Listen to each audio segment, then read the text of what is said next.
मैं doctor Sushma Jain, associate professor chemistry, government Dungar college Bikaner. आज मैं बीएससी पार्ट थर्ड केमिस्ट्री के पेपर सेकंड की यूनिट थर्ड का topic amino acids, peptides, proteins और न्यूक्लिक एसिड के बारे में बताऊंगी। इसमें मैं सबसे पहले आज एमिनो एसिड्स के बारे में विस्तार से बताऊंगी कि एमिनो एसिड्स क्या होते हैं।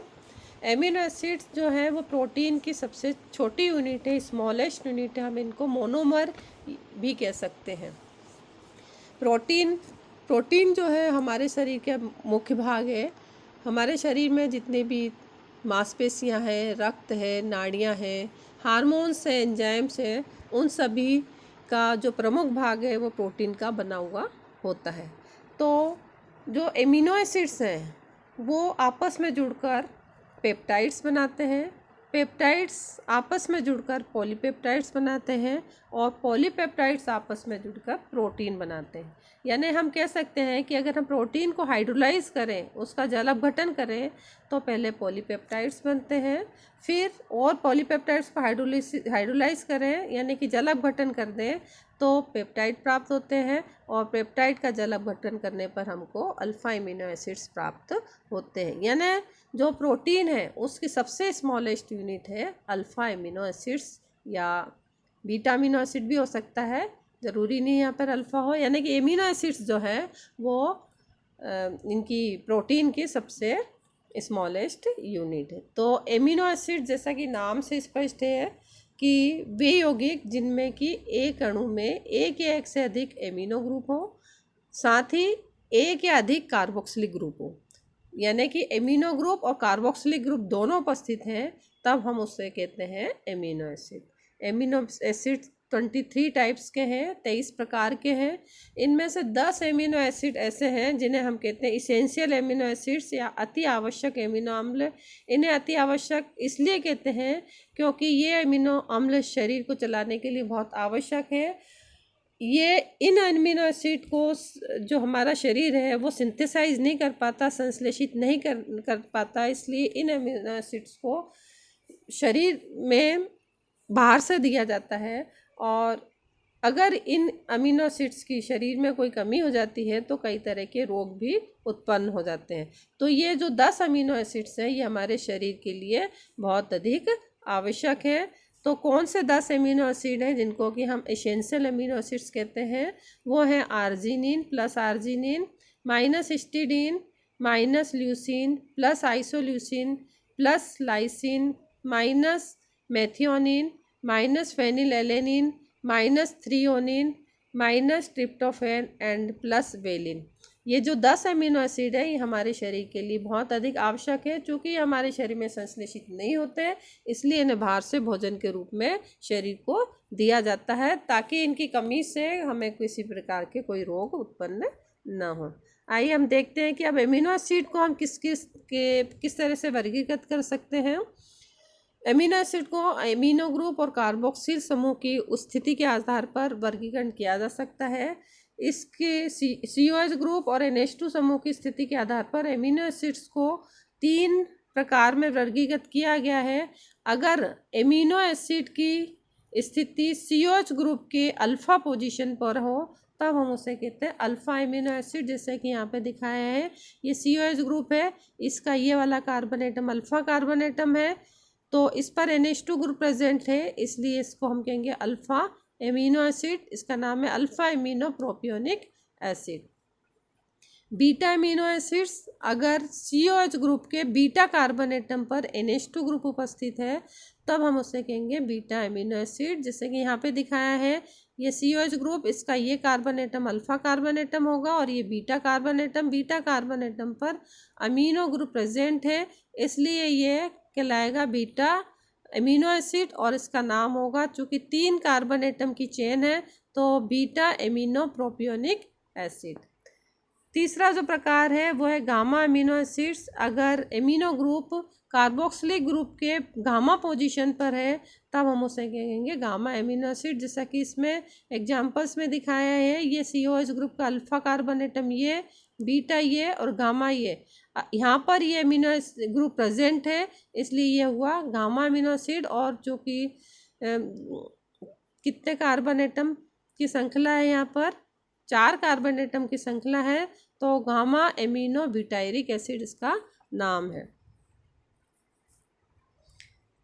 अमीनो एसिड्स को अम्लीय क्षारीय प्रकृति के आधार पर भी वर्गीकृत कर सकते हैं। यहाँ पर अमीनो एसिड में जो अमीनो ग्रुप है उसकी प्रकृति क्षारीय प्रकृति और COH ग्रुप की प्रकृति है अम्लीय प्रकृति।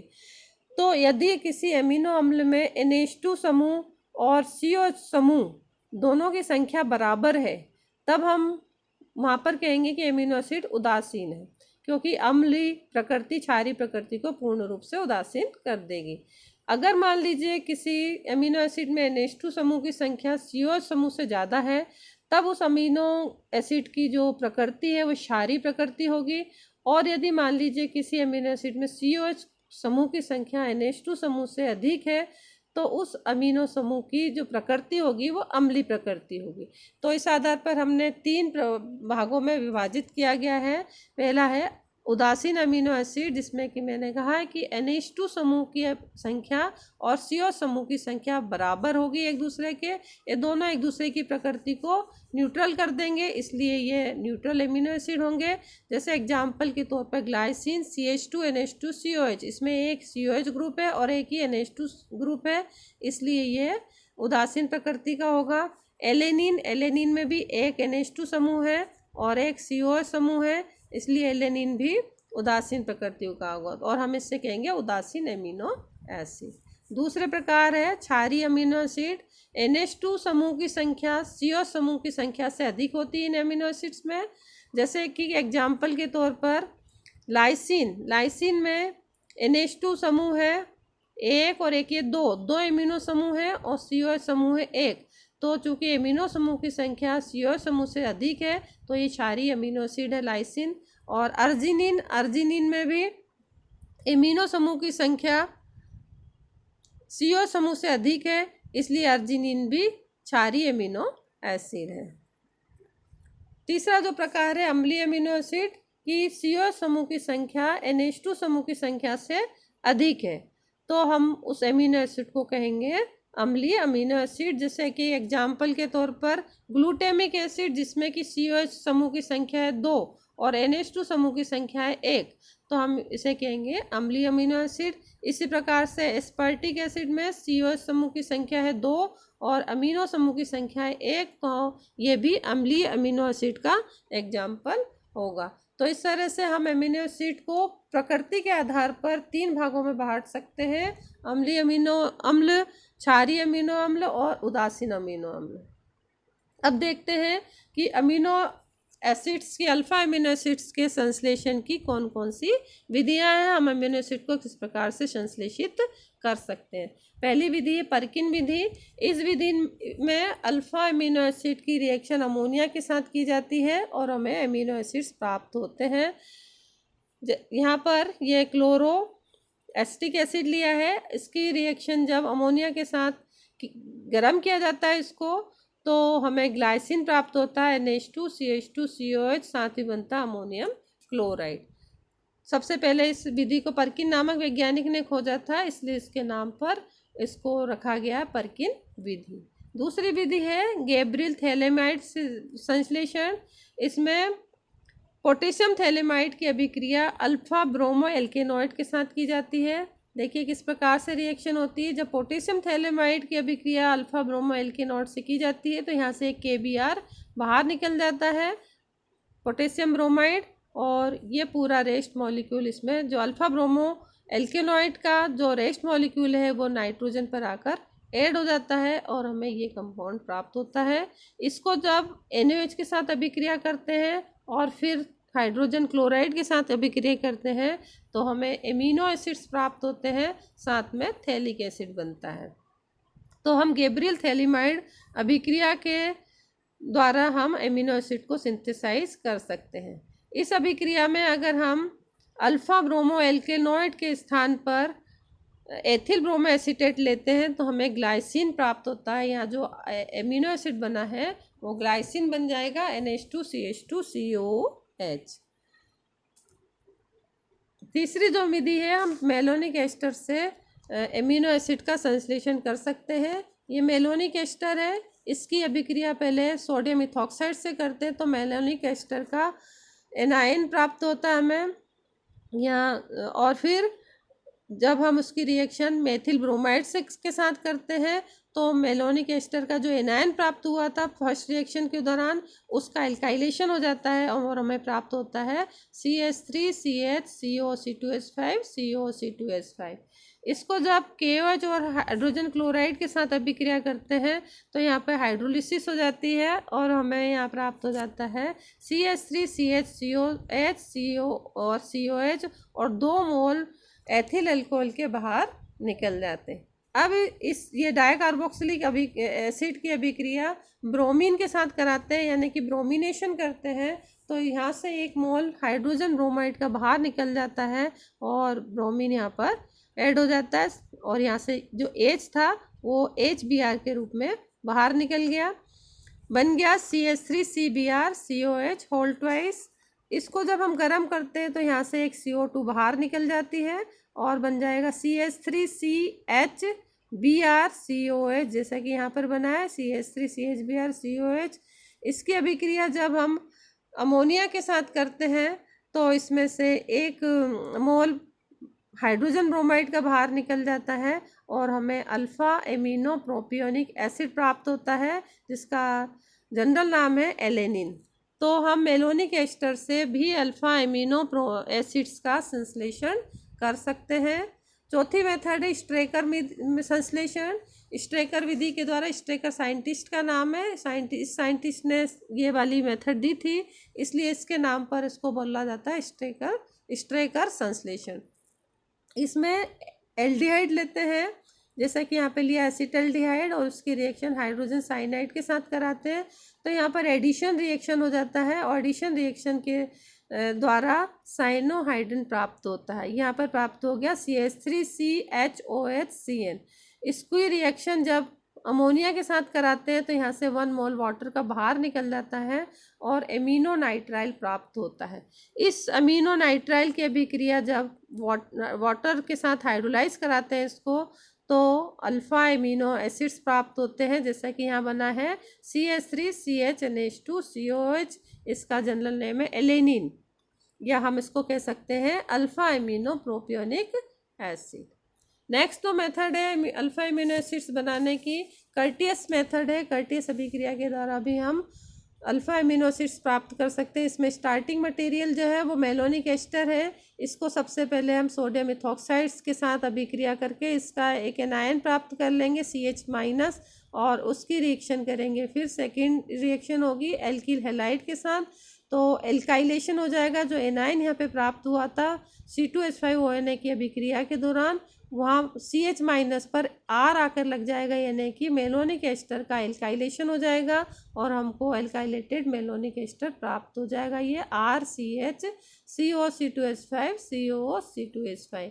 इसकी अभिक्रिया जब पोटेशियम हाइड्रोक्साइड के 1 मोल के साथ कराते हैं तो प्राप्त होता है RCH COOK COO-C2H5।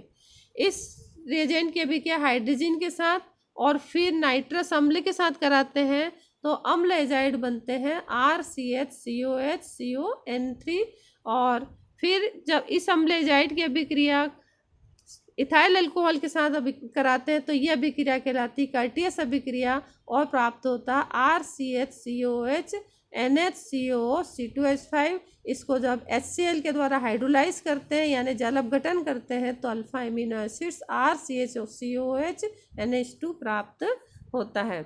तो हम कर्टियस अभिक्रिया के द्वारा भी अल्फ़ा एमिनो एसिड का सिंथेसिस कर सकते हैं। नेक्स्ट तो अभिक्रिया है दाराप्स्की संश्लेषण। इसमें एल्डिहाइड लेते हैं और एल्डिहाइड की अभिक्रिया साइनोएस्टिक एस्टर के साथ करवाते हैं जैसा कि यहाँ दिखाया है RCHO + CH2CN CO C2H5। तो जब रिएक्शन होती तो इसमें से 1 मोल वाटर का बाहर निकल जाता है और ये पूरा जुड़ जाता RCH double bond CCN CO C2H5। Next reaction हम कराते हैं H2Ni के साथ यानी कि रिडक्शन होगा तो जैसा कि यहाँ पर बना RCH डबल बॉन्ड C तो जो डबल बॉन्ड है वो सिंगल बॉन्ड में कन्वर्ट हो जाएगा। एक हाइड्रोजन यहाँ लग जाएगा, दूसरा हाइड्रोजन यहाँ लग जाएगा और प्राप्त होगा RCH2CHCnCO C2H5, ये प्राप्त हुआ RCH2CHCnCO C2H5। इसकी रिएक्शन पहले हम हाइड्रोजन के साथ कराते हैं और फिर नाइट्रिक एसिड के साथ कराते हैं, तो एजाइड प्राप्त होता है RCH2CHCnCO इसको जब एजाइड को जब हाइड्रोलाइज करा देते हैं C2H5OH के साथ, पहले अभिक्रिया कराते हैं और उसके बाद हाइड्रोलिसिस कराते हैं, तो हमें अल्फा एमिनो एसिड RCH2COOH प्राप्त होता है। तो हम दाराप्स्की संश्लेषण के द्वारा भी अल्फा एमिनो एसिड का सिंथेसिस कर सकते हैं। नेक्स्ट अभिक्रिया हाफमैन निम्नीकरण विधि, इस विधि के द्वारा भी हम एमिनो एसिड को प्राप्त कर सकते हैं। यहाँ पर हम एमाइड लेते हैं और एमाइड की अभिक्रिया Br2 और KOH के साथ कराते हैं, तो ये अभिक्रिया कहलाती है हाफमैन रिएक्शन। हाफमैन रिएक्शन की खासियत ये है कि इसमें जो हम मेन जो रिएजेंट लेते हैं उससे जो प्रोडक्ट प्राप्त होता है उसमें एक कार्बन एटम कम होता है।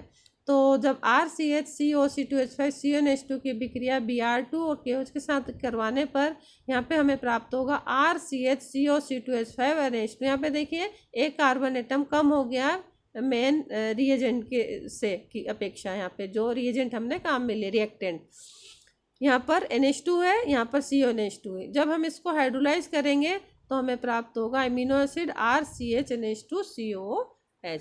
तो हम हाफमैन डिग्रेडेशन मेथड, हाफमैन निम्नीकरण विधि के द्वारा भी अल्फा एमिनो एसिड का संश्लेषण कर सकते हैं। नेक्स्ट जो मेथड है वह कूप संश्लेषण। हम इसमें कीटो एसिड लेते हैं RCOCOH, इसकी अभिक्रिया करते हैं अमोनिया के साथ, तो प्राप्त होता है यहाँ पर, और साथ ही फिर रिडक्शन भी करते हैं। तो यहाँ पर पहले जब अभिक्रिया करते हैं तो प्राप्त होता है RC≡NH≡COH और रिडक्शन करने पर हमें अल्फा एमिनो एसिड प्राप्त हो जाता है। नेक्स्ट विधि है स्मिट अभिक्रिया के द्वारा भी हम एमिनो एसिड का संश्लेषण कर सकते हैं। स्मिट विधि में हम एल्किल एसिटोएस्टिक एस्टर की अभिक्रिया नाइट्रस अम्ल के साथ करते हैं। इस अभिक्रिया में के दौरान नाइट्रोजन गैस बाहर निकलती है और हमें प्राप्त होता है यहाँ पर देखिए RCHCO2H5NHCO CH3। इसको जब हम जल अपघटन करते हैं तो इसमें से 1 मोल एस्टिक एसिड का बाहर निकल जाता है और अल्फा एमिनो एसिड RCHNH2COOH प्राप्त होता है। हम अल्फा एमिनो एसिड को अर्लेनमेयर एजिलेक्ट्रॉन संश्लेषण द्वारा भी प्राप्त कर सकते हैं। इस विधि में हम पैरा हाइड्रोक्सी बेंजल्डिहाइड की अभिक्रिया बेंजोल ग्लाइसिन का दूसरा नाम है हिप्यूरिक एसिड, तो हम इसके साथ कराते हैं तो हमें अल्फा एमिनो एसिड्स प्राप्त होते हैं। किस तरह से अभिक्रिया होती है कि पैरा हाइड्रोक्सी बेंजल्डिहाइड और बेंजोल ग्लाइसिन की अभिक्रिया एसिटिक एनहाइड्राइड और सोडियम एस्टेट की उपस्थिति में कराने पर एक ही हमको एजिलेक्ट्रॉन प्राप्त हो जाता है ये, और इसको जब NaOH के साथ अभिक्रिया कराते हैं तो प्राप्त होता है ये compound OH C6H4 CH double bond C NH CO C6H5 COH।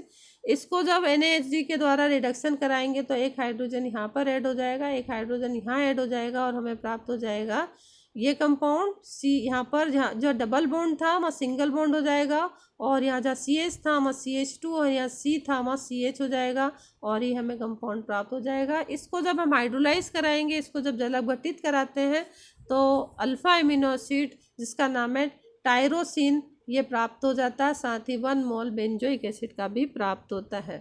तो हम अर्लेनमेयर एजिलेक्ट्रॉन विधि के द्वारा अल्फा एमिनो एसिड को संश्लेषण कर सकते हैं। एजिलेक्ट्रॉन चूँकि इस मेथड में बनता है और अर्लेनमेयर नामक वैज्ञानिक ने बनाया था, तो उन दोनों के नाम के आधार पर इसको हम कहते हैं अर्लेनमेयर एजिलेक्ट्रॉन विधि। नेक्स्ट जो विधि है जिसके द्वारा कि हम एमिनो एसिड को सिंथेसाइज कर सकते हैं वो है हाइडेंटोइन विधि। इसमें इंडोल 3 एल्डिहाइड की अभिक्रिया हाइडेंटाइन के साथ कराई जाती है in presence of acetic anhydride.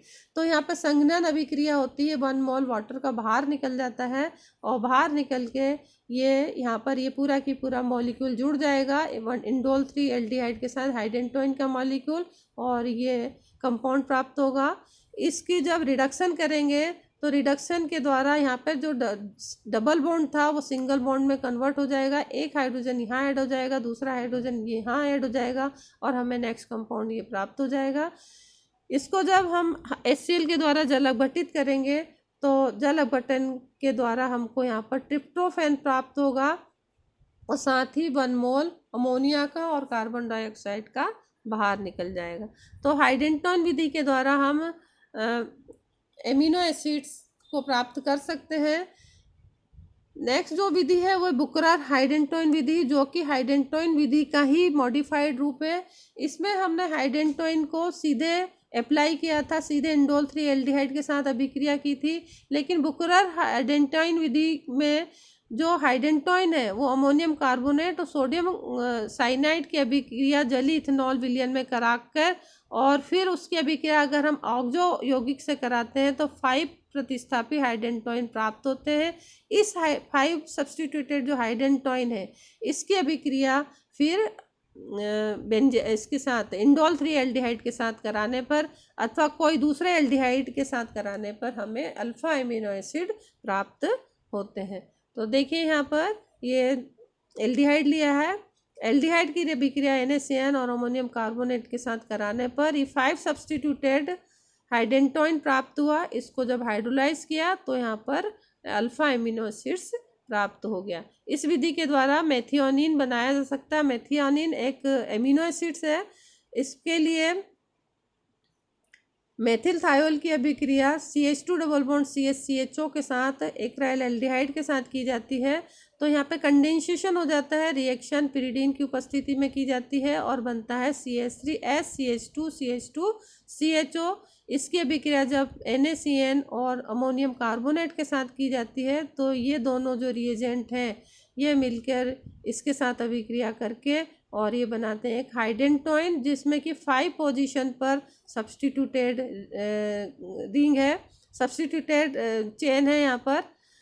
तो यहाँ पर हमें 5 सब्स्टिट्यूटेड हाइडेंटोइन प्राप्त हो जाता है। इसकी अभिक्रिया जब NaOH के साथ कराते हैं तो एमिनो एसिड्स मेथियोनिन प्राप्त होता है, जिसका कि स्ट्रक्चर होता है CH3S CH2 whole twice CHNH2 COOH। तो इस तरह से हम 11 विधियों के द्वारा अल्फा एमिनो एसिड को सिंथेसाइज कर सकते हैं। धन्यवाद।